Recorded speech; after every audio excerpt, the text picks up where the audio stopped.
ನಮಸ್ಕಾರ ಯೂಟ್ಯೂಬ್ ಗೆಳೆಯರೆ.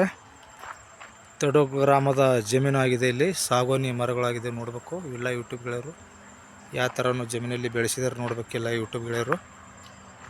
ಇಲ್ಲಿ ನಿಂಬೆ ಮರಗಳಿದ್ದಾವೆ, ನಿಂಬೆ ಗಿಡಗಳಾಗಿದ್ದಾವೆ, ನೀಲ್ದ ಗಿಡ ಮರಗಳಾಗಿದ್ದಾವೆ, ಸಾಗೋನಿ ಆಗಿದ್ದಾವೆ ನೋಡಬೇಕೆಲ್ಲ ಯೂಟ್ಯೂಬ್ ಗೆಳೆಯರು.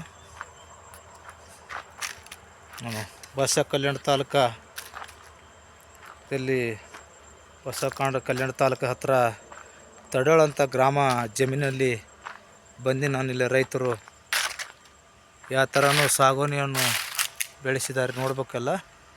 ಭಾಳ ದೊಡ್ಡ ಆಗಿದ್ದಾವೆ. ಈ ಥರ ಎಲ್ಲ ರೈತರು ಬೆಳೆಸ್ಬೇಕಂತ ಹೇಳಿ ನಾನು ಯೂಟ್ಯೂಬ್ ಮುಖಾಂತರ ಮಾಹಿತಿನ ಹೇಳ್ತಿದ್ದೀನಿ. ಪರಿಸರನೇ ಬೆಳೆಸಿದ್ರೆ ಎಲ್ಲ ಒಳ್ಳೆಯದು. ಪರಿಸರ ಮತ್ತು ಭಾಳ ದೊಡ್ಡದು ನೋಡಬೇಕೆಲ್ಲ. ಇಲ್ಲಿ ನೀರನ್ನು ಹರಿತಾ ಇದ್ದಾವೆ. ಒಂದು ಬೋರ್ ಸಹಾಯದಿಂದ ಬೋರನ್ನು ಹೊಡಿಸಿದ್ದಾರೆ. ನೀರನ್ನು ನೋಡಿ, ಇಲ್ಲಿ ಎಲ್ಲ ಹಸಿ ಹಾಕಿದ್ದಾರೆ. ಜಮೀನಿನಲ್ಲಿ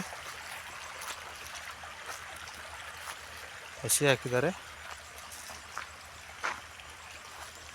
ಇಲ್ಲಿ ನೀಲಗಿರಿ ಮರಗಳಿದ್ದಾವೆ, ಭಾಳ ದೊಡ್ಡ ಆಗಿದ್ದಾವೆ ನೋಡಬೇಕು. ಮುಂದುಗಡೆ ಹೆವಿ ರೋಡ್ ಇದೆ, ಅಲ್ಲಿ ದೂರಗಡೆ ಕಾಣ್ತವೆ, ಗಾಡಿಗಳು ಹೋಗ್ತವೆ.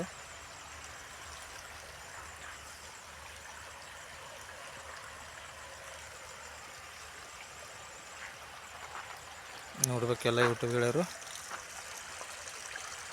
ಭಾಳ ದೊಡ್ಡದೇ ಆದಾಗ ನೋಡ್ಬೇಕು ಸಾಗೋನಿ ಮರ.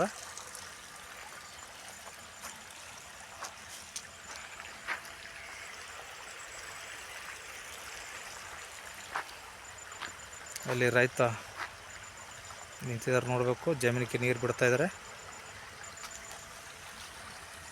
ಈ ನನ್ನ ಒಂದು ವಿಡಿಯೋಕ್ಕೆ ಸಬ್ಸ್ಕ್ರೈಬ್ ಮಾಡಿ, ಕಮೆಂಟ್ ಮಾಡಿ, ಲೈಕ್ ಮಾಡಿ ಗೆಳೆಯರು. ಧನ್ಯವಾದ. ನಮಸ್ಕಾರ.